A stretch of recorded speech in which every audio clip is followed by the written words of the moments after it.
Bonjour à toutes et à tous, bienvenue dans ce nouveau podcast spécial Coupe du Monde. Comme vous le savez, en ce moment-là, la compétition est lancée, le Paris Saint-Germain est en pause et donc comme tout le monde, on se concentre sur ce mondial qui commence plutôt fort. On a eu du spectacle, des petites surprises et notamment une grosse surprise à débriefer aujourd'hui sur les 4 matchs du mardi. Après, on fera nos pronostics sur les 4 matchs de ce mercredi.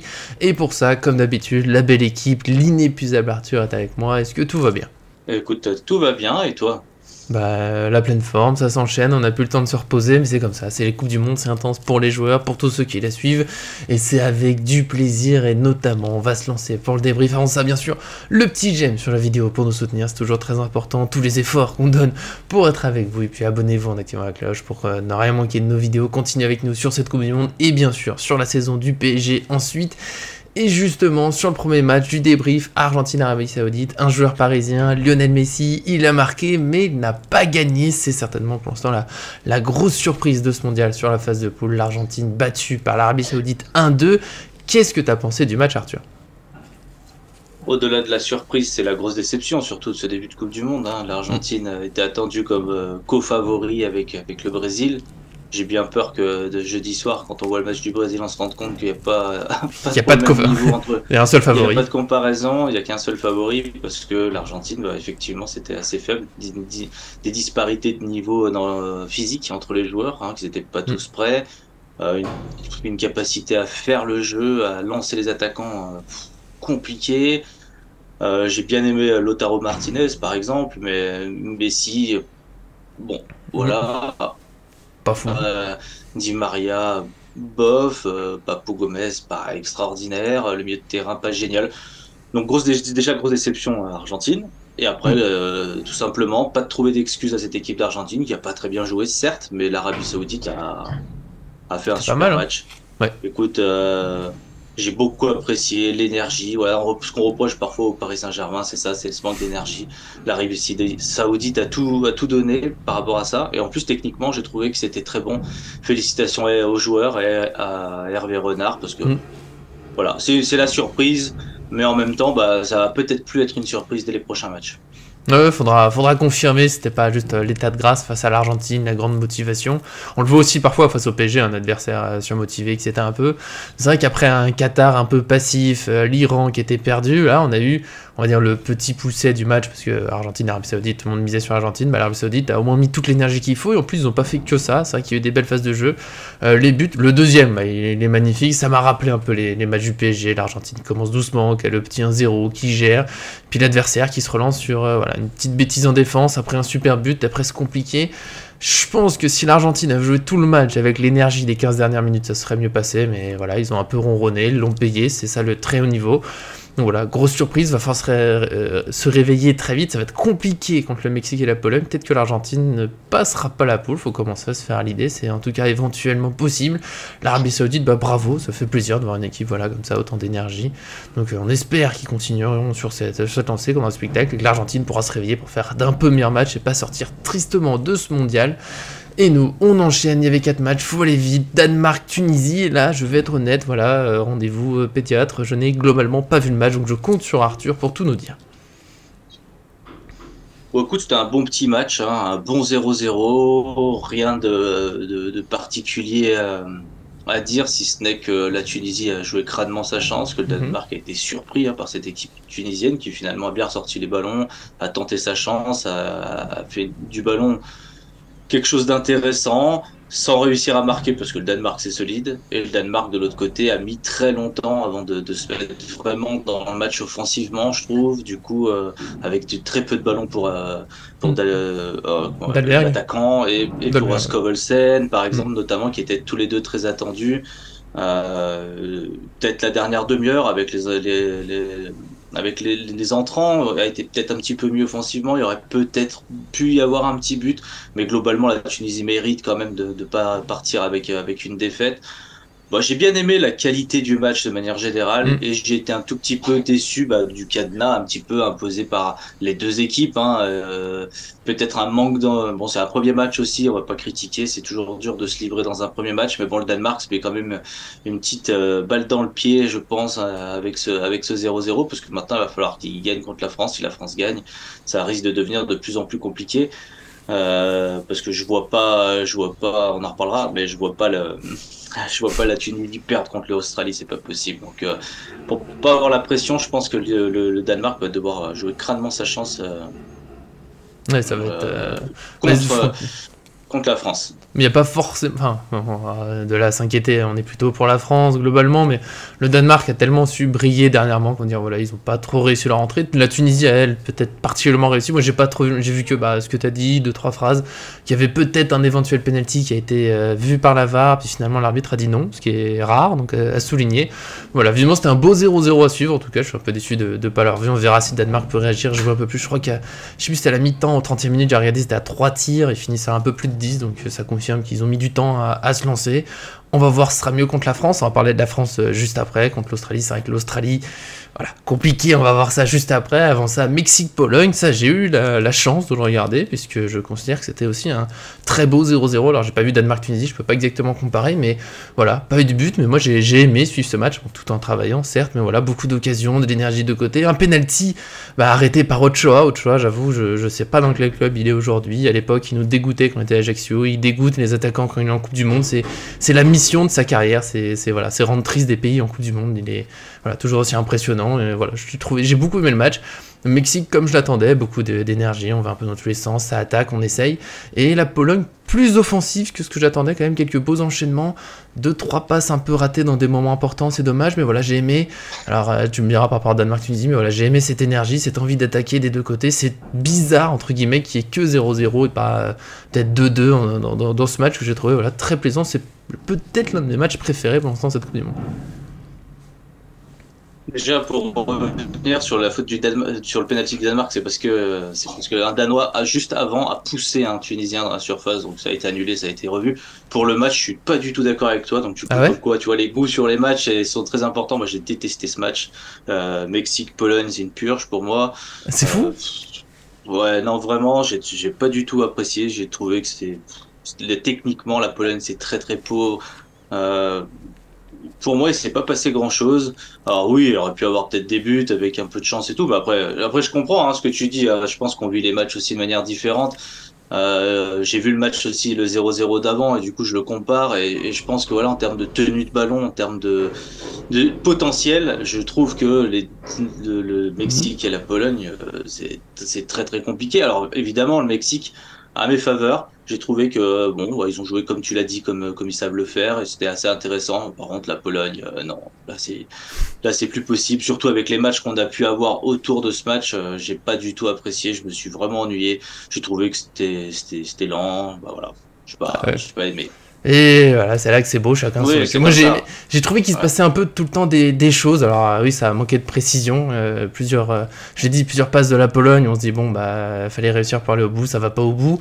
Mais au moins, voilà, il se passait des choses par rapport à certains matchs qui ont pu être moins palpitants tout le temps. Mais voilà, donc moi j'ai aimé, Arthur un peu moins. Vous nous direz, vous dans les commentaires, si vous aimez ce Mexique-Pologne. Après, honnêtement, je vois aucune des deux équipes, bien sûr, aller au bout de la Coupe du Monde. J'en sais des équipes qui sont au-dessus.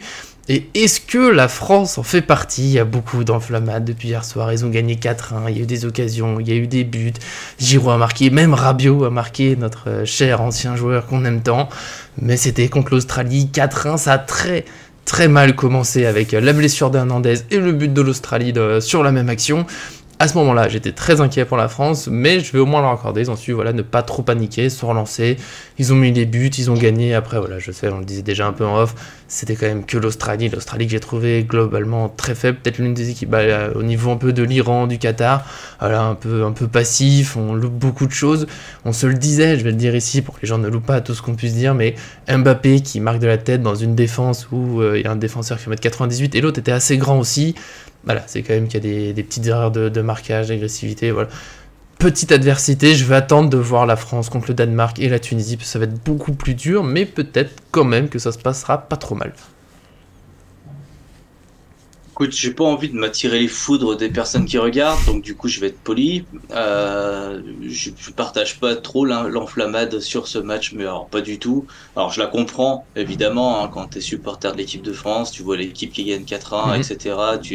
On va dire que tu fermes un peu les volets, tu regardes un petit peu que ce que tu as envie de voir, et évidemment que que la victoire, elle fait plaisir, elle est importante. C'est un premier match, voilà, je l'ai dit et redit, c'est très important de gagner. Par contre, voilà, une grosse blessure d'un des défenseurs. Donc déjà, ça c'est là où il n'y a pas tant de joueurs que ça. Un but pris et un deuxième but presque pris contre l'Australie. Attention, hein, c'est l'Australie. Pavard, voilà, il va falloir changer. Tchouaméni, j'ai trouvé ça pas terrible sur le match, hein, faut être honnête. J'ai trouvé Rabiot plutôt bon, mais pour concurrencer le milieu de l'Australie, ça va. On va voir quand il va devoir concurrencer le milieu du Danemark si ça sera pareil. J'attends, j'espère. Mais en tout cas, pour l'instant, j'en suis pas sûr. Et puis offensivement, marquer 4 buts à cette équipe faible d'Australie, voilà. C'est pour ça que je partage pas l'enflammade qu'il y a eu. Je suis content pour l'équipe de France. Je suis content pour Giroud, ses buts. Je suis content, voilà, pour l'osmose, pour l'énergie et la confiance. Je trouve ça pas mal. Par contre, voilà, sur le résultat du match, je me fie pas du tout à ça. De ce que j'ai vu de Danemark-Tunisie, ça va être une autre adversité pour les Bleus. Et j'ai pas envie, voilà, que les gens qui s'enflammaient le mardi soient tristes le samedi. Et c'est pour ça que je mets ce petit bémol. Voilà, j'ai trouvé Dembélé qui faisait des belles choses, mais qui avait pas réussi à être très performant offensivement. J'ai trouvé qu'Mbappé jouait beaucoup trop à gauche pendant une grosse partie du match, et du coup, bon, c'était bien pour étirer, mais ses qualités, il peut les utiliser ailleurs, hein, qui ne lui en déplaise. Il est bon aussi quand il est plus proche du but. Donc voilà, j'ai des petits bémols comme ça. Je partage pas l'enflammade. C'est un 4-1 contre une équipe pour moi très faible, tu l'as dit. Pas aussi faible que le Qatar quand même selon moi, parce que là sur le Qatar ça va. Mais bon, le Qatar c'était le premier match, il y avait peut-être aussi voilà le prix par l'enjeu, mais voilà pour moi c'est quand même une des équipes les plus faibles que j'ai pu voir depuis le début de la Coupe du Monde. Je pense que s'ils se prennent pas ce premier but, les Bleus, ils en prennent pas du tout dans le match, parce que après, une fois qu'ils ont compris un petit peu comment défendre, comment aller dans ce match, ça allait. Alors voilà, je partage pas un optimisme grand avec tout le monde par rapport à ce match. Je suis content pour la confiance et tout, comme j'ai dit, moi, mais ça va pas plus loin. Voilà, faudra confirmer contre le Danemark, peut-être aussi contre le Tunisie. Mais au moins, voilà, fallait gagner ce premier match, éviter la pression. Vous êtes obligé de gagner contre le Danemark, la Tunisie, ça aurait peut-être été compliqué. Là, il y a une plutôt bonne position. Attention à l'excès de confiance. On verra comment ça se passe. Je le dis ici, si vous êtes d'accord, pas d'accord avec nous sur les matchs, bien sûr, donnez votre ressenti. Nous, ça nous fait plaisir d'échanger avec vous sur cette Coupe du Monde. Et on passe au pronostic. 4 matchs aujourd'hui. Le programme Maroc-Croatie, Allemagne-Japon, Espagne-Costa Rica, Belgique-Canada. Que de belles affiches, et on commence avec Maroc-Croatie. Je vais donner voilà, mon pronostic en premier. J'ai obligé d'être honnête, c'est quand même pas des pays, il faut jouer tout le temps. J'ai vu un peu, et de ce que je connais, des joueurs que je connais, je vois quand même la Croatie un peu au-dessus. Pas dans un match facile, je ne vois vraiment pas se balader contre le Maroc. En plus, je compte un peu sur Hakimi pour poser des problèmes. Mais plutôt Croatie au-dessus, il y a quand même des très beaux joueurs, des finalistes du dernier mondial, mine de rien. Voilà, il y a un milieu de terrain qui se connaît par cœur, qui est pour moi excellent, peut-être l'un des meilleurs de la Coupe du Monde, si on prend juste sur le niveau des joueurs. Donc voilà, je vois la Croatie, voilà, 2-0, 3-1, je vois bien, voilà. Pour moi, c'est l'écart à peu près entre les deux équipes, c'est 2 buts, après, on s'est exapelé très vite. Un petit coup franc de Hakimi, soyons fous, pourquoi pas. Mais voilà, victoire de la Croatie, ça me paraît le plus probable. Complètement d'accord. Écoute, quand t'as deux équipes de bon niveau avec des défenses qui sont bien ou très bien, voilà, selon les équipes, quand t'as des attaques qui ont des attaquants qui ont déjà marqué des buts régulièrement, même si cette année je trouve que les deux attaques, les deux lignes d'attaque des deux équipes, c'est pas hyper prolifique, donc du coup ça pourrait donner un match un petit peu fermé, mais tu l'as dit, l'enjeu c'est le milieu de terrain, et le milieu de terrain de la Croatie il est fantastique. Voilà. Donc pour moi ça va se jouer au milieu de terrain, donc voilà, je vais dire un 2-1, 3-1 pour la Croatie, même si je trouve que voilà, je pense que l'équipe du Maroc c'est une belle équipe. Oui, je pense que ça peut être un beau match. J'ai peur comme toi qu'il soit un peu fermé, parce que la Croatie c'est pas l'équipe toujours la plus spectaculaire, mais bon, on espère que ce sera beau, au moins du beau jeu, une belle tenue de balle. Je sais que t'y tiens particulièrement avant d'aller sur un Allemagne-Japon, et là je te laisse donner ton pronostic en premier. Écoute, il suffit de voir les joueurs de l'Allemagne sur le terrain pour comprendre que ça va être difficile pour le Japon quand t'as Musiala, quand t'as Gnabry, quand t'as Havertz. Le Bayern Munich avec quelques retouches. Müller, Kimmich, exactement. Oui, c'est ça. C'est une équipe qui se connaît déjà très bien. C'est une équipe avec du talent à toutes les lignes. C'est une équipe qui peut nous décevoir, parce que quand tu as une équipe qui est attendue, ça peut nous décevoir, mais je vois l'équipe d'Allemagne gagner par plus de 3 buts d'écart à mon avis, et ça devrait être un bon 3-0, 4-1, 4-0, je sais pas, mais je vois une équipe d'Allemagne qui se lâche. Ouais, normalement, oui, même si voilà, il y a eu des accidents pour l'Allemagne dans des Coupes du Monde, donc attention à la surprise. En plus, le Japon, voilà, je l'avais trouvé plutôt pas mal sur la dernière Coupe du Monde, donc peut-être une surprise, on sait jamais, mais c'est vrai que le plus probable, victoire de l'Allemagne, j'ai envie de dire, par 3 buts d'écart pour mettre un peu de suspense, j'aime bien, ou victoire de l'Allemagne avec but de Müller et Gnabry pour mettre encore plus de suspense. Normalement, l'Allemagne va gagner, mais en plus, il y a eu l'Argentine hier qui nous pousse à la prudence, parce qu'on sait jamais, parce que c'est la Coupe du Monde, s'il y a quand même l'équipe du Japon, on met grosse victoire, enfin on met victoire à l'Allemagne, pas parce que le Japon est faible, je pense que c'est plutôt bonne équipe, mais bon, c'est entre les deux, c'est l'Allemagne quand même qui parle le plus armée pour aller au bout, donc pour gagner ce match, on verra comment ça se passe, et j'espère pouvoir voir le match entier, j'en suis pas sûr. Le match que je risque d'un peu manquer, malheureusement, Espagne-Costa Rica. Difficile de pas miser sur l'Espagne, mais j'ai du mal à voir la grosse victoire, parce que à chaque fois que je regarde jouer l'Espagne, je pense que c'est le même problème pour tout le monde, ils ont beaucoup la balle. Et il se passe pas forcément grand chose devant la ligne d'attaque. Voilà, je trouve qu'elle est pas au niveau du reste. J'aime bien Sarabia, Morata, c'est pas un mauvais joueur. Alors, il peut y avoir Ansu Fati pour mettre un peu de folie, mais quand même depuis plusieurs années l'Espagne, le problème, voilà, c'est il y a pas les grands buteurs, alors qu'ils vont avoir la balle contre le Costa Rica en plus. Ça me paraît assez sûr pour le peu que j'ai vu le Costa Rica pour suivre des matchs de Navas. Le Costa Rica, c'est quand même pas énorme, mais bon, ils vont se battre. Il y a Navas normalement dans les buts, et du coup, il y aura pas forcément beaucoup de buts, donc je vois une victoire de l'Espagne. Voilà, 1, 2, 0, pas forcément fou, mais voilà, pour moi ça va être peut-être pas le match le plus spectaculaire de la journée. Oui, c'est ça, contre une équipe peut-être un petit peu plus avec plus de certitude, qui joue peut-être un peu mieux que le Costa Rica. L'Espagne, j'aurais dit 1-0 parce que l'Espagne garde beaucoup le ballon. Mais là, je vais peut-être dire 2-0 parce que le Costa Rica va quand même, à mon avis, beaucoup subir. Donc, je suis assez d'accord avec toi. Ça va être, je suis d'accord d'ailleurs avec tout ce que tu as dit. L'Espagne va avoir le ballon, le Costa Rica c'est un peu faible. Ça va être un match peut-être un petit peu ennuyant, en espérant qu'on se trompe, hein, en espérant qu'il y ait des buts. Mais moi, tout ce que j'espère, c'est un contre à la 5e minute, le Costa Rica qui ouvre le score, et là on s'amuse, là on s'emballe, mais bon, c'est vrai qu'il y a un risque, alors que les autres matchs promettent, voilà, peut-être plus de soit équilibré, du spectacle, et notamment le dernier, ça c'est ma grande curiosité du jour, Belgique-Canada. Je te laisse commencer, mais j'avoue que moi, il m'emballe un petit peu ce match. Bon, écoute, Belgique-Canada, moi je miserais la Côte Canada. Ouais. Voilà, je sais pas pourquoi, je le sens bien. Je trouve que voilà, avec les latéraux qui vont très vite, avec Jonathan David, avec voilà tous ces petits joueurs qui sont en bonne forme en ce moment, et puis la Belgique qui traîne un peu sa peine. Voilà, il y a pas Lukaku. Alors il y a des très bons joueurs en Belgique, hein, De Bruyne, voilà, mais De Bruyne c'est un passeur. Après, il faut marquer les buts. Donc voilà, j'ai des petits doutes sur cette équipe de Belgique. Hazard, voilà, que c'est pas exceptionnel non plus avec le Real Madrid. Je pense que je mise Canada parce que j'ai beaucoup de doutes aussi sur la Belgique, et je mise Canada parce que bon, bah, il faut bien des équipes qui créent la surprise, et bon, comme je me suis fait avoir l'Arabie Saoudite, je me suis fait avoir sur plusieurs matchs depuis le début, bah écoute, on va miser Canada, et je sais pas, je les sens bien. Ouais, je vois bien, ça me plaît, cette idée de la belle surprise, le Canada. Quelques joueurs que je connais, que j'aime beaucoup, j'en ai entendu beaucoup de bien en plus de cette sélection. Il y avait comme une osmose qui s'est créée, quelque chose. Ça peut être l'une des belles surprises du mondial, alors que la Belgique, on a l'habitude que ce soit une très belle équipe, et là, comme ça, je dirais je m'attends à ce qu'il soit moins fort en fait que sur le dernier mondial, parce que c'est pour plusieurs lignes les mêmes joueurs, mais en plus âgés, pas forcément fort. Tu as dit Hazard, bah c'est plus pareil qu'il y a 4 ans. La défense, ça s'est pas vraiment renouvelé, c'était déjà un peu un point faible, j'ai l'impression que ça va pas mieux. Il y a De Bruyne qui est capable de magie exceptionnelle, Lukaku qui est forfait. Voilà, peut-être qu'il reste des grands joueurs, donc attention, bien sûr, la Belgique peut s'imposer, peut sortir de son groupe, mais ça me plaît bien. Surprise du Canada, on va peut-être pas mettre de but d'écart non plus, c'est déjà une belle surprise, mais voilà, on espère en tout cas.